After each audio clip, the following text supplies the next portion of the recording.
the first game of a series, there's more work done normally than any other time because you haven't seen the team that the Dodgers are going to play for a month, 2 months, whatever, or maybe the first time that year. So the morning of the first game, I'm into my computer and I come up with a lot of stuff which tells me about the team. It will tell me about Arizona, for instance, if I haven't seen them. And there's a CBS Sports line. There is also the Sporting News. Then, of course, I can check with the Arizona newspaper. I can check with the Tucson paper. And I spend a couple of hours reading up on Arizona. And all of a sudden, I know that their first baseman just had an operation on his wrist, that the pitcher who's going to pitch the fourth game will be coming off the DL to do that the first baseman was in the minor leagues with a pulled groin muscle, but he's well now and he's back. And then you can also check and find out who's hot, who's been doing very, very well for the opposition, also who's really struggling. So you have all of that ammunition, so to speak, before you get to the ballpark. And then, since it is the first game of the series, the first thing you do, about 3 hours before the game, come to the ballpark, go downstairs, visit with the manager of that particular team, in this case, Buck Showalter. And you sit and chat with Buck. You ask him about things that happen. You ask him about any strange plays, anything that might give you some color, something to talk about when you go up on the air, besides numbers. Because in this day and age, we are overwhelmed with numbers. When I started doing this, broadcasting Dodger games, which was shortly before the discovery of fire, we really had nothing in the booth. We had a scorebook and a pencil. We had a whiz by the name of Alan Roth, who was a statistician, and he had a leather briefcase bursting, as they say, with decimals. And any question we have on statistics, Alan, like Mary Poppins, would reach down into the bag and come up with whatever. But we started a game basically with the batting average, the home runs, and the RBIs of the starting players, and the pitching record of the starting pitcher. That was basically all. But today, because of the computer, first of all, we get sheets. This would be a sheet of the Dodgers, and this would be a sheet of Arizona. So there are so many numbers on here that you could go crazy because we have to find them right away. We don't have the luxury of, say, writing the story where we can casually look up something. We have to hear it right away. So what I do is I take a simple yellow highlight pen, such as this, and I highlight the columns that are important. The batting average, the home runs, the runs batted in. Then over here, I chart stolen bases and caught stealing. Doesn't come in very often that you would use it, but if you have someone who is a number one base runner, base stealer, it's good to have that.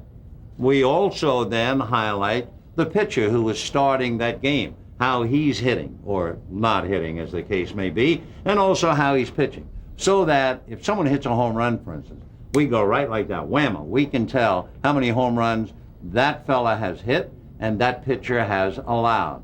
And the biggest thing, I guess, is not to get caught looking down here at all these numbers when the game is going on, because people are relying on you to report the game.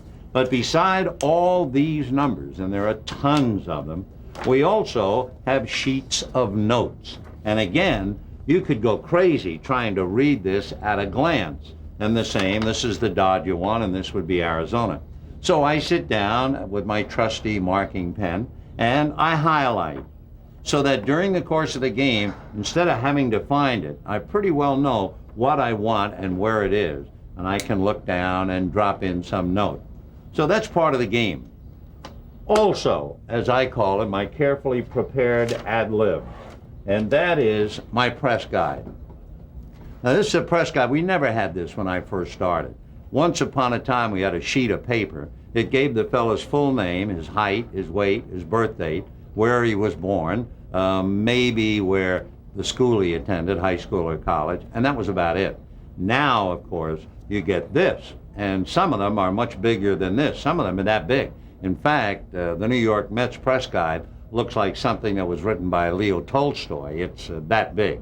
But in this press guide, not only do I have what the ball club wants me to know about a player, any player that is on the team, But I spend time going through magazines and books and cutting out little clippings so that when that man goes to the mound, I have a couple of notes on him. The 12 different organizations that Mike Morgan pitched for, the record with every team that he pitched for, because he's phenomenal. He's over 40 and he's still going. He started at 18.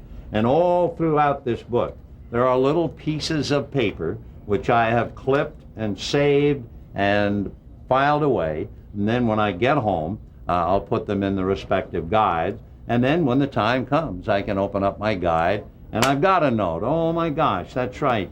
This fellow joined the team for a 1 o'clock game, got up at 2:30, caught a 4:30 flight, got to the ballpark without any sleep, really without any food, started and hit a home run. Well, I would not have known that, but I read about it in an article in a newspaper, cut it out in the guide, and now suddenly when Danny Bautista comes up and I open up, oh yeah, Bautista's the fellow, and I have a little extra note.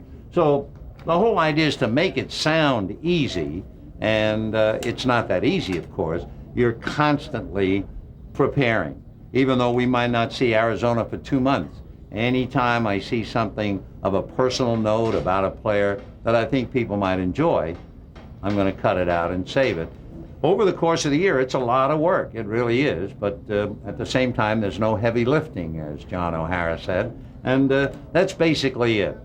Finally, my biggest tool of all is my scorebook. I mean, I just can't operate without this.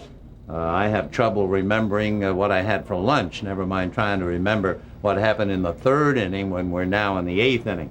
So the book is basically a simple book. It has the defensive alignment for those players who are in the game. In this case, you'd have the Dodgers here because this is the Arizona offensive lineup, so I can look up and see it right away. And reverse the process, this is the Dodger lineup, and that would be the Arizona defensive team on the field.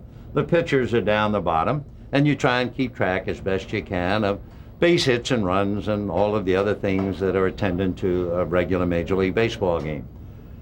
And after that, you just sit here and jabber and hope, and if you're lucky, you'll last a pretty long time. So there are no secrets. We all basically do the same, and if there's one thing I would want to impress is that I'm not the only one in the whole world who does all of this. I would think every Major League broadcaster does exactly the same, starting with visiting with the other manager 3-4 hours before the game. And that's it.